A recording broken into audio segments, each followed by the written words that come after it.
So here is the fifth part. Root 2, root 8, root 18, root 32.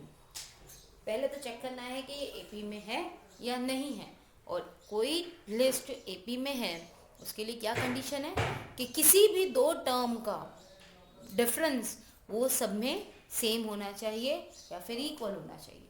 So let's see. हम सबसे पहले solution लेते हैं. हम सबसे पहले डी फाइंड आउट करेंगे. D between A2 and A1. हमने A2 और A1 में से सब्ट्रैक्शन करके देख लेते हैं.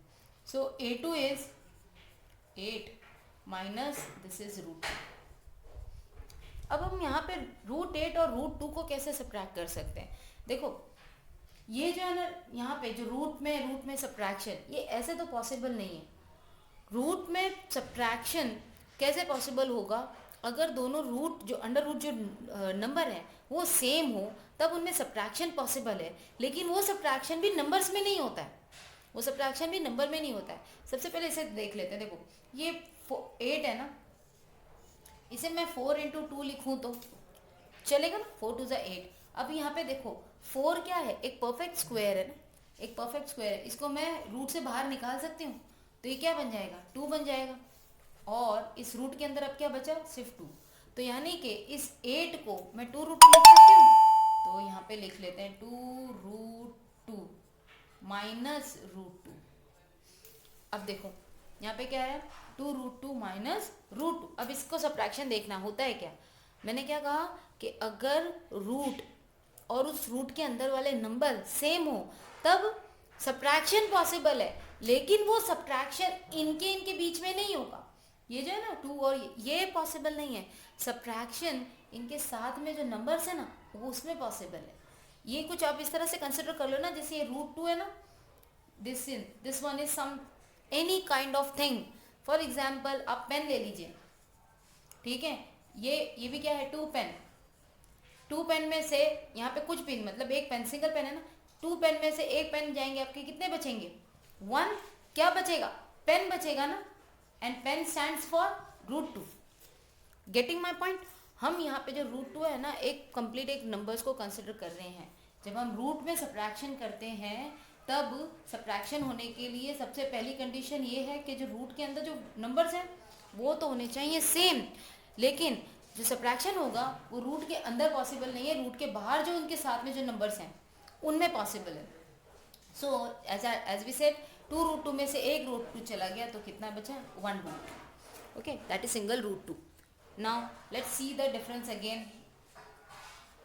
इस बार हमने A2 में से A1 किया था, इस बार हम A3 में से A2 करके देखते हैं. पहले इन दोनों में देखा, अब इन दोनों में देखते हैं. तो ये क्या है, रूट 18 माइनस रूट 8. ठीक है. अब रूट 18 देखेंगे. देखो रूट 18 को हम क्या लिख सकते हैं, 9 इंटू 2. 9 2 से 18 होता है ना. 9 क्या है, एक परफेक्ट स्क्वायर है. ठीक है. अगर इसे हम बाहर ले लेंगे तो क्या बन जाएगा, 3. और रूट के अंदर क्या बचा, 2. तो 18 को हम 3 रूट 2 लिख सकते हैं. सो 3 रूट 2 माइनस रूट 8 को अभी हमने बताया क्या हो जाता है, वो 2 रूट 2. अब देखो दोनों रूट सेम है ना, रूट के अंदर 2, रूट के अंदर 2, ये तो सेम है, तो इनमें सब्ट्रैक्शन पॉसिबल है. लेकिन किस तरह से, जो इनके साथ में नंबर्स है ना उसमें. तो 3 रूट 2 में से 2 रूट 2 चले जाएंगे तो क्या बचा, सिंगल रूट 2. अभी तक तो डिफरेंस सेम आ रहा है. इसके बीच में भी डिफरेंस सेम है, इसके भी बीच में डिफरेंस सेम है, इनके बीच में और इन दोनों के बीच में सेम है. अब इनके भी लास्ट वाला जो उसे भी चेक कर लेते हैं. नाउ डिफरेंस बिटवीन, इस बार A3 लिया था, हम क्या लेंगे इस बार A4, और उसमें से उसका प्रीडेसेसिव A3 सब्ट्रैक्ट करके देख लेते हैं. A4 आपका है रूट 32 माइनस और रूट 18. A3 आपका 18 है ना. ठीक है. अब 32 क्या होता है, 32 को मैं 16 इंटू 2 लिख दूँ तो चलेगा. 16 क्या है, परफेक्ट स्क्वायर है. इसको मैंने बाहर निकाला तो क्या बन गया, 4. और रूट के अंदर क्या बचा, सिर्फ 2. तो 32 को मैं 4 रूट 2 लिख सकते हूँ, 4 रूट 2. और रूट 18 अभी हमने यहाँ पे देख रखा है, दैट इज 3 रूट 2.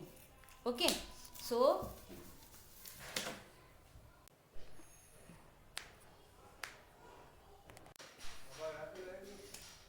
अब देखो यहाँ पे रूट टू तो कॉमन है ना, कॉमन है, दैट मीन्स 4 में से 3 को हम सब्ट्रैक्ट कर सकते हैं। अगर यहाँ पे √3 होता और यहाँ पे √5 होता तब ये सब्ट्रैक्शन पॉसिबल नहीं होता, क्योंकि यहाँ पे √2 है, यहाँ पे √2 है, तो ये सब्ट्रैक्शन पॉसिबल है, लेकिन सब्ट्रैक्शन कहाँ पर होगा, ये नंबर्स में होगा। सो 4 √2 में से 3 √2 चले जाएंगे तो आपको सिंगल √2 मिल जाएगा। 4 में से 3 जाएंगे, सिंगल बचा ना, सिंगल √2। अब देखो इसमें भी d√2 है, इसमें भी d√2 है, इसमें भी d√2 है, तो इसका मतलब क्या हुआ कि ये जो लिस्ट दी गई है ये AP में है, क्योंकि इनके बीच का कॉमन डिफरेंस जो है वो इक्वल है। तो हम क्या लिखेंगे, since the D is same in between all the term, therefore the given list is in AP। अब ये क्या बन गया हमारा, AP में बन गया। और हाँ, ये जो डिफरेंस है ना, मैं बार बार कह रही हूँ, डिफरेंस जो है वो सक्सेसिव से प्रीडेसेसिव में निकाला जाएगा, इसमें और इसका डिफरेंस नहीं निकाला जाएगा। डिफरेंस हमेशा सक्सेसिव और प्रीडेसेसिव, इसमें निकाला जा सकता है, इसमें निकाला जा सकता है, इसमें निकाला जा सकता है, लेकिन इसमें या इसमें नहीं निकाला जा सकता है। ऑलराइट, तो अभी हमें मिल गया कि ये तो है AP ने अगर है वो लिस्ट, तो उसके बाद में क्या कहा गया, राइट नेक्स्ट 4 टर्म्स, इसके बाद के 4 टर्म्स आपको और निकालने हैं। अब देखो A4 तक तो है हमारे पास में, A1 A2 A3 A4, तो अभी हमें क्या निकालना है, A5 A6 A7 A8। So you just take the screenshot of this page because I'm gonna rub this over here.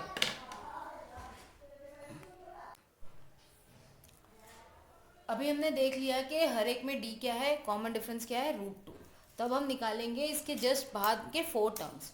A4 तक तो है हमारे पास में, अब हम क्या निकालेंगे, A5। Now we have reach to the question number 2। Question number 2 में पहुंच गए। अगर हमें A5 निकालना है तो उसका प्रीडेसेसिव यानी कि क्या होगा, A4, उसमें हम क्या ऐड कर देंगे, कॉमन डिफरेंस D। A4 आपका क्या है, √32 है ना, क्या है आपका √32 प्लस कॉमन डिफरेंस है 2। इस √32 को हमने अभी क्या लिखा था, 4√2 प्लस √2, तो हम इसे देखो अब इसमें ऐड हो सकता है ना, क्योंकि √2 कॉमन है, तो यानी कि 4 में 1 और रूट ऐड कर देंगे तो 5√2 हो जाएगा। क्योंकि आपको देखो आंसर हम इस सारे रूट में दे रहे ना, यानी कि इस 5 को आप इनसाइड लोगे, 5 को रूट के इनसाइड लोगे, तो ये क्या बन जाएगा, 25 multiply by 2 which will become 50। इस 5 को अंदर स्क्वायर रूट के अंदर ले जाएंगे तो ये क्या बन जाएगा, 25, क्योंकि 5 का स्क्वायर क्या हो जाएगा, 25, तो 25 को 2 से मल्टीप्लाई करेंगे आपको क्या आ जाएगा, 50। ये था आपका A5। अब A6 देखते हैं। A6 फाइंड आउट करना है तो अब हम क्या करेंगे, A6 के लिए इसका प्रीडेसेसिव यानी कि A5, उसमें क्या ऐड कर देना है हमें, कॉमन डिफरेंस D। ठीक है, A5 आपका जस्ट आया है, क्या है वो, 50, उसमें क्या ऐड कर देना है, कॉमन डिफरेंस 2।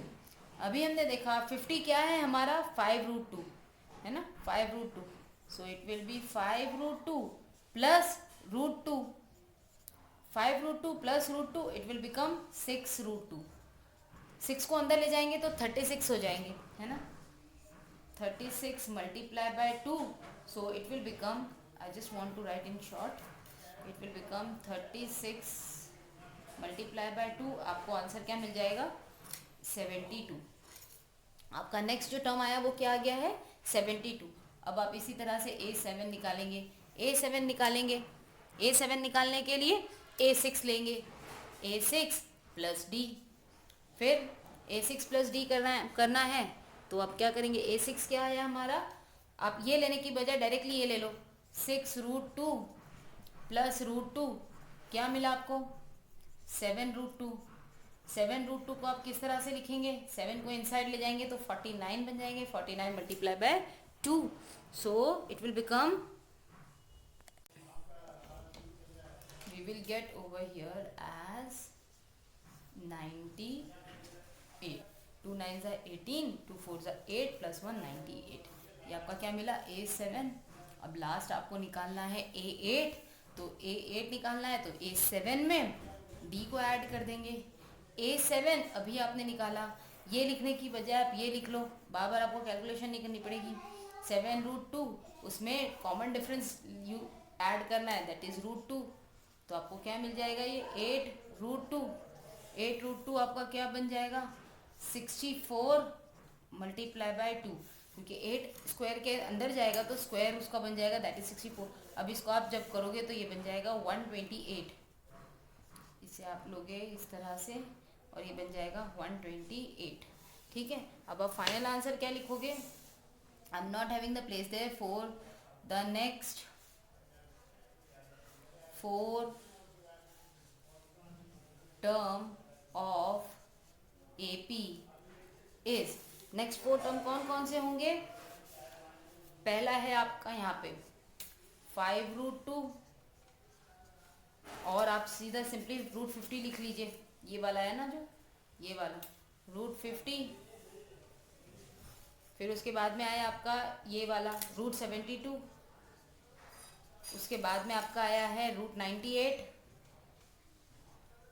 और लास्ट आया आपका है √128। देखो आप चाहे ऐसे लिखो या फिर 5√2 लिखो, आंसर सेम है। ये हमने सिर्फ इसलिए इसे इस फॉर्म में इसलिए लिखे हैं क्योंकि बाकी के सारे टर्म इसी तरह के फॉर्म में हैं। That's why we have written in this way. If you are stopping over here till it is fine, ये यहाँ तक भी सही है आंसर। ओके, अगर आप 5√2 लिख के छोड़ देते हो इनफ है, 6√2 लिख के छोड़ देते हो इनफ है, 7√2 लिख के छोड़ देते हो इनफ है, ठीक उसी तरह से 8√2 लिख के छोड़ देते हो, ये तब भी आपका इनफ है। इसको आगे सॉल्व करने की, ऐसे करने की भी ज़रूरत नहीं है, because it is understandable that it is the square root of 128।